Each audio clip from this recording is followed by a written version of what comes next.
Hello everyone, welcome back to my channel Kishori प्रिया।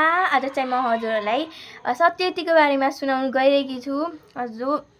जुन सत्यवतीको शान्तनुसँग विवाह भइसकेको छ। सुन्नु होला।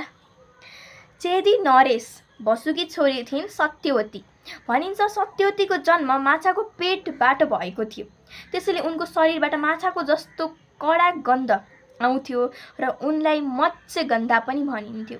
पौराणिक कथा अनुसार अद्रिका नाम गरेकी एक अप्सरा नदीमा माछाका रूपमा ब्रह्माको शराप भोगिरहेकी थिइन्।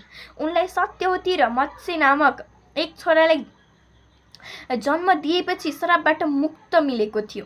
बसुले आफ्नी छोरी माझीलाई दिए र भने यसले आफ्नै छोरी जस्तै पाल्नु। माझीकै घरमा सत्यवती हुर्किन् र माझीलाई नदीमा डुङ्गा चलाउन सहयोग गर्न थालिन्। वर्षाको समयमा एक दिन ऋषि परशर यमुना नदीको किनारमा भ्रमणका लागि निस्के। त्यही क्रममा उनले एक सुन्दर स्त्रीलाई देखे। ती सुन्दर स्त्री नै थिइन् सत्यवती। सत्यवती देख्नमा निकै आकर्षक थिइन्। पराशर ऋषि सत्यवतीको रूपमा आकर्षित भए अनि उनले सत्यवतीसँगै आफूलाई नदी पार गराउन भने। सत्यवतीले डुङ्गामा बस्न आमन्त्रित गरिन्। डुङ्गामा बसेपछि पराशर ऋषिले सत्यवतीसँग प्रण निवेदन गरे। उनी सत्यवतीसँग सम्भोग गर्न चाहन्थे। सत्यवतीले उनको प्रस्ताव स्वीकार त गरिन्, तर 3वटा शर्तमा।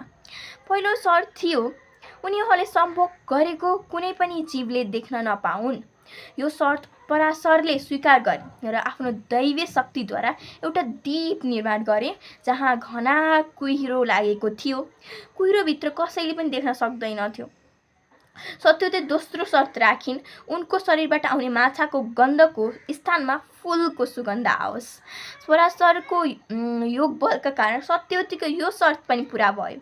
सत्यवतीको तेस्रो शर्त थियो सहवासपछि उनीबाट जन्मने पुत्र सामान्य व्यक्ति नभई महाज्ञानी हुनुपर्छ।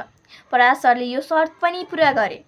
उनले सत्यवतीलाई सहवासपछि पनि उनको कौमार्य कायमै रहने वरदान समेत दिए। कौमार भन्दा कुमारै रहने सधैँभरि।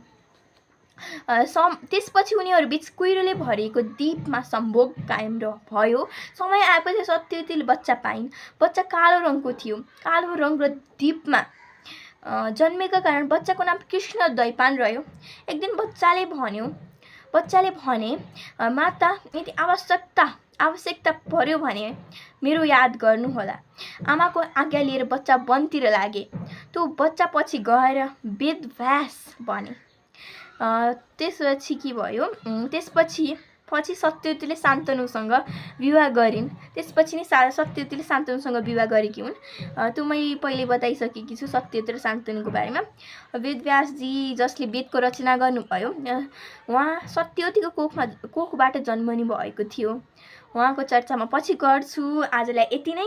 फर्दर नेक्स्ट भिडियोको लागि चाहिँ like, comment, share and subscribe गर्नुहोला। Thank you.